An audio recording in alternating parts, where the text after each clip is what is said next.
गांव नाम का एक गांव था जो कि समुद्र किनारे बसा हुआ था। वहीं एक मनोहर नाम का मछुआरा पत्नी रज्जो और बेटे चंदू के साथ रहता था। समुद्र किनारे गांव होने के कारण वहां ज्यादातर लोग मछली बेचने का काम ही करते थे, लेकिन सभी मछली पकड़ने केवल दाईं तरफ जाया करते थे, क्योंकि बाईं तरफ एक पुराना पानी का जहाज खड़ा था और लोगों का मानना था कि उसमें एक नाविक की आत्मा है। छगन टहलते टहलते समुद्री तट के बाईं तरफ पहुंच गया था। उसे ध्यान ही नहीं रहा था कि वहां वो रहता है। हे भगवान, मैं ये कहाँ आ गया? यहाँ तो वो रहस्यमयी नाविक रहता है। मुझे जल्दी से निकलना चाहिए। रुक जा, रुक जा। हे भगवान, वो आ गया। छगन पीछे मुड़कर देखता है तो उसके सामने एक बहुत ही खतरनाक सा दिखने वाला आदमी खड़ा था। उसे देखकर छगन की चीख निकल जाती है और वो आदमी उसकी तरफ भागने लगता है। छगन भी हड़बड़ाकर वहां से भागता है और एक पत्थर से टकराकर गिर पड़ता है।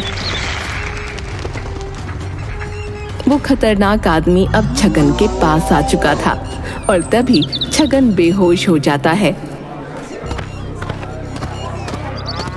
तो इससे किसने बोला था वहां जाने को? ये तो होना ही था।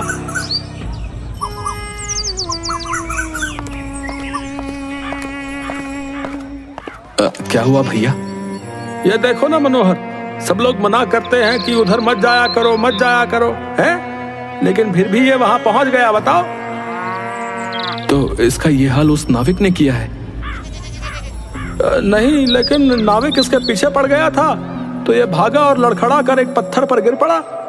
जिंदा बच गया, यही बहुत है, वरना वो नाविक इसे खा जाता। वैसे एक बड़ी अजीब बात है कि आज तक उस नाविक ने कभी किसी को मारा नहीं। तुम कहना क्या चाहते हो भाई? नहीं, कुछ नहीं।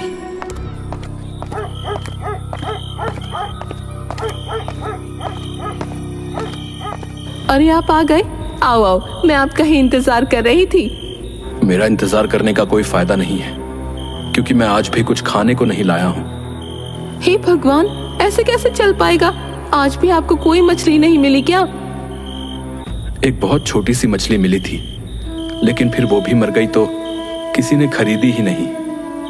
वहां मछुआरों की इतनी ज्यादा भीड़ होने लगी है कि मुझ जैसे छोटे मछुआरों को कुछ हासिल ही नहीं होता। तो आप दूसरी तरफ क्यों नहीं चले जाते? उधर कोई भी नहीं जाता है, वहां आपको आसानी से बहुत सारी मछलियां मिल जाएंगी। कोई नहीं जाता है तो उसका एक कारण है। वहां एक नाविक का भूत रहता है। भूत? क्या सच में ऐसा होता है या लोगों ने अफवाह फैला रखी है? सच है, तू इस बारे में बात मत कर, जा जाकर चुपचाप सो जा। चंदू जाकर लेट तो जाता है, पर वो अपने माँ बाप की बातें सुनता रहता है, जिससे उसे पता चलता है कि उसके पिता का काम बहुत बुरा चल रहा है।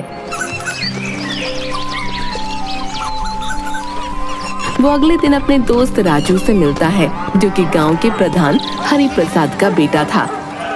मेरे पिता को भी एक भी मछली नहीं मिल रही है और हमारे घर में खाने के लाले पड़ गए हैं। इसलिए मैं सोच रहा हूँ कि मुझे समुद्र तट के बाईं ओर जाकर देखना चाहिए कि वहां क्या है और कोई क्यों नहीं वहां जाता। तू पागल हो गया क्या? तुझे पता नहीं कि वहां एक नाविक का भूत रहता है? बड़े लोग तो कुछ भी मनगढ़ंत कहानियां बनाते रहते हैं। मैं जब तक अपनी आंखों से नहीं देख लेता ना, तब तक इन बातों पर विश्वास नहीं करूंगा।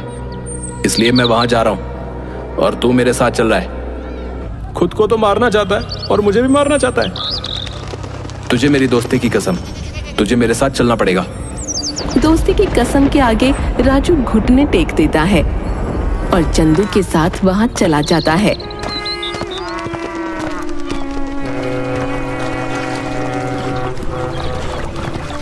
वहां वो लोग देखते हैं कि समुद्र किनारे एक पुराने जमाने वाला पानी का जहाज खड़ा है, जो कि काफी हद तक बर्बाद हो चुका है। चल उस जहाज के पास चलते हैं। यहाँ तक तो आ गए, ये काफी नहीं है क्या जो तुझे उस जहाज के पास भी जाना है? चल तो जहाज भी देख लेंगे और ये भी कि यहाँ पर मछलियाँ हैं या नहीं।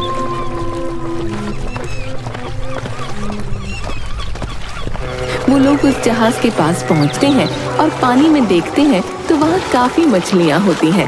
ये देखकर चंदू बहुत खुश हो जाता है, पर तभी उन्हें पीछे से किसी की आवाज आती है। मेरे शिकार आओ। ये तो वही रहस्यमयी नाविक है। भाग चंदू, ये भूत है। अरे चंदू जल्दी चल यहाँ से, वरना ये हमें मार डालेगा।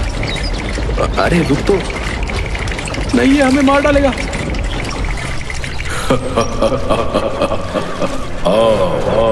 मेरे पास आ। मैं तो भाग रहा हूँ। ये कहकर राजू भागने लगता है। चंदू भी उसके पीछे भागता है और उन दोनों के पीछे वो नाविक बहुत तेजी से दौड़ता हुआ आ रहा था। वो अपनी फुल स्पीड में भाग रहे थे, लेकिन वो नाविक उनके करीब आता चला जा रहा था। तभी अचानक राजू रुकता है और कुछ पत्थर उठाकर उस पर फेंकता है और दोबारा दौड़ने लगता है। आज हम बस बच ही गए, वरना हम उस नाविक का शिकार बन गए होते। अरे तू पागल है, 1 मिनट रुकता तो सही। तुझे ज्यादा मरने का शौक हो रहा है तो तू चला जाना, मुझे माफ कर दे। चंदू राजू से गुस्सा होकर अपने घर चला जाता है।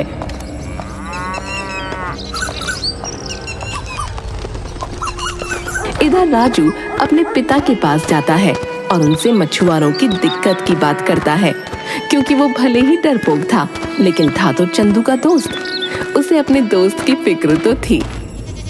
पापा, हमारे गांव में बहुत से मछुआरों का काम सही नहीं चल पा रहा है, आप उनके लिए कुछ करते क्यों नहीं? तू ये सब क्यों सोच रहा है? क्योंकि आप नहीं सोच रहे हो, आप गांव के प्रधान हो, आपको इन चीजों का ख्याल रखना चाहिए। आपको पता भी है कि कितने ही मछुआरे भूखे सो रहे हैं आजकल। तो तुम्हें क्या मतलब है? तुम्हें तो खाने को मिल रहा है ना, खाओ और ऐश करो। मैं तो ऐश करूंगा, पर आप जो इतनी मछलियां बाहर एक्सपोर्ट करते हो, इनमें से कुछ मछुआरों के लिए क्यों नहीं छोड़ देते? सोच समझ कर बात कर रहे हैं, मैं तेरा बाप हूँ, मुझे राय मत दे, निकल यहाँ से।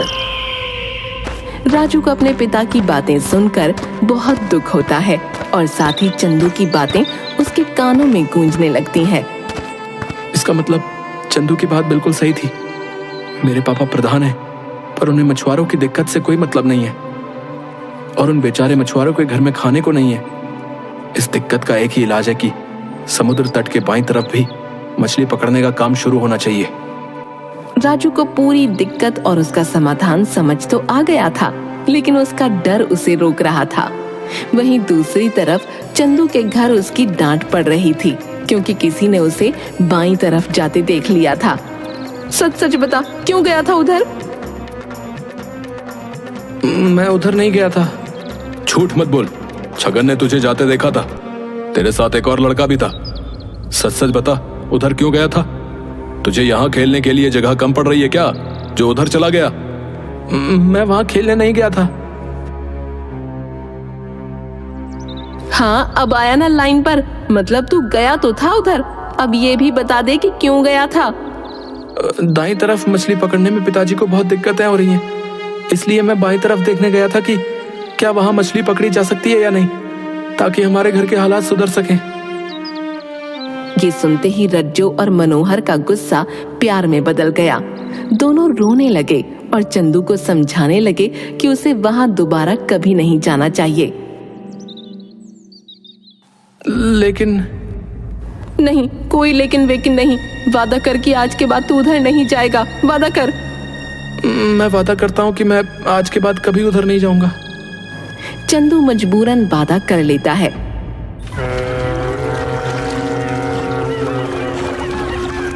उसी रात एक शराबी समुद्र तट के बाईं तरफ चला जाता है। उसे बिल्कुल होश नहीं था। वो जाकर उस नाविक से टकरा जाता है। नाविक से टकराते ही उसे होश आ जाता है और वो बुरी तरह से चिल्लाते हुए वहां से भागने लगता है। नाविक उसके पीछे नहीं भागता है, बल्कि वो एक पत्थर उठाता है और दूर से उसे फेंक कर मारता है, जिससे वो आदमी बेहोश हो जाता है।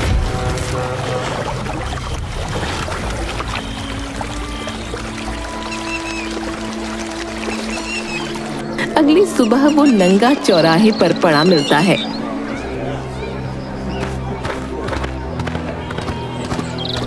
हाय हाय, ये शराबी भी ना रात में उस नाविक के पास पहुंच गया और उसने उसका ये हाल किया। राजू, तुझे एक बात अजीब नहीं लगती कि ये नाविक किसी को जान से नहीं मारता है? तो तू क्या चाहता है, वो सबको मार डाले? मैं क्या चाहता हूँ ये पॉइंट नहीं है। अगर वो सचमुच एक भूत है तो वो लोगों को मारता क्यों नहीं है, ये पॉइंट है।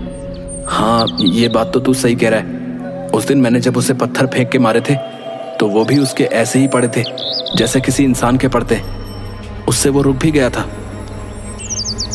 यही तो मैं भी कहना चाह रहा हूँ, शायद ये शक हमारा सही हो कि वो रहस्यमय नाविक कोई भूत नहीं बल्कि इंसान हो। पर वो इंसान ऐसा क्यों कर रहा है, इसका पता लगाना पड़ेगा और उसके लिए हमें वहां दोबारा जाना होगा।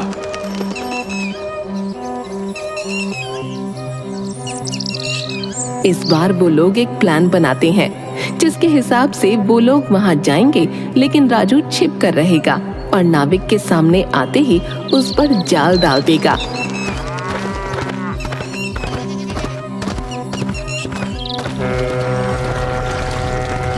नाविक जी, नाविक जी।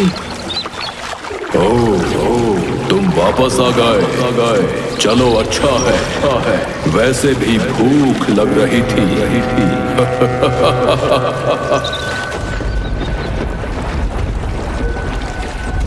ये कहकर वो नाविक चंदू की तरफ भागना शुरू कर देता है और चंदू अपनी जगह पर खड़ा रहता है। नाविक जैसे ही चंदू के पास पहुंचने वाला होता है तभी राजू एकदम से आकर उसके ऊपर जाल डाल देता है और अगले ही पल दोनों उस नाविक पर चढ़कर बैठ जाते हैं। देखा, मैंने कहा था ना, ये कोई भूत नहीं इंसान है। तुम सही कह रहे हो, इसने हम सबको बहुत परेशान किया है। मैं इसको मार डालूंगा। नहीं, अरे रुक जाओ, पहले इसका उद्देश्य तो पता चलने दो। बता साले, तू ये क्यों कर रहा था? बताता या पत्थर से तेरा सिर कुचल दूं? छोड़ो मुझे, वरना अच्छा नहीं होगा। नहीं बताएगा, रुक अभी तेरा सर फोड़ता हूँ। अच्छा, रुको, मैं सब सच बताता हूँ। दरअसल मैं प्रधान के लिए काम करता हूँ। उसने मुझे यहाँ भूत बनकर रहने का काम दिया है, जिससे इस पूरे हिस्से पर उसका राज चल सके। वो यहाँ की सारी मछलियाँ खुद बेच सके और मुनाफा कमा सके।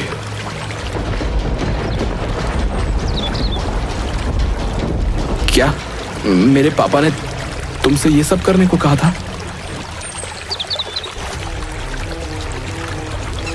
चंदू और राजू वापस गांव में जाते हैं और सबको ये सच्चाई बताते हैं।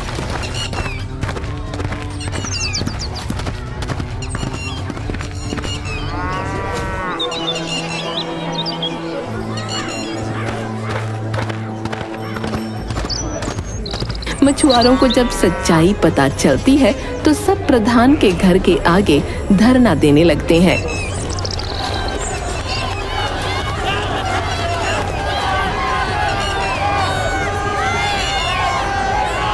पर प्रधान अपनी गलती मानने को तैयार नहीं था। तब राजू कहता है, पापा, आप लोगों को उनका हक दोगे या मैं आपको छोड़कर चला जाऊं? मैं चला ही जाता हूं। अब रुक जाओ बेटा, मैं अपना गुनाह कबूल करता हूं। मैं मानता हूं कि ये मैंने ही किया था। वहां कोई भूत नहीं था। ये भूत मैंने अपने फायदे के लिए बनाया था। आप लोग मुझे माफ कर दीजिए। अब से समुद्री तट का बायां हिस्सा भी आप लोगों का है। ये सुनकर सारे मछुआरे खुश हो जाते हैं। चंदू के माता पिता के साथ सारे मछुआरों की दिक्कत अब दूर हो चुकी थी। अब कोई रहस्यमय नाविक नहीं था, सिर्फ खुशहाल मछुआरे थे।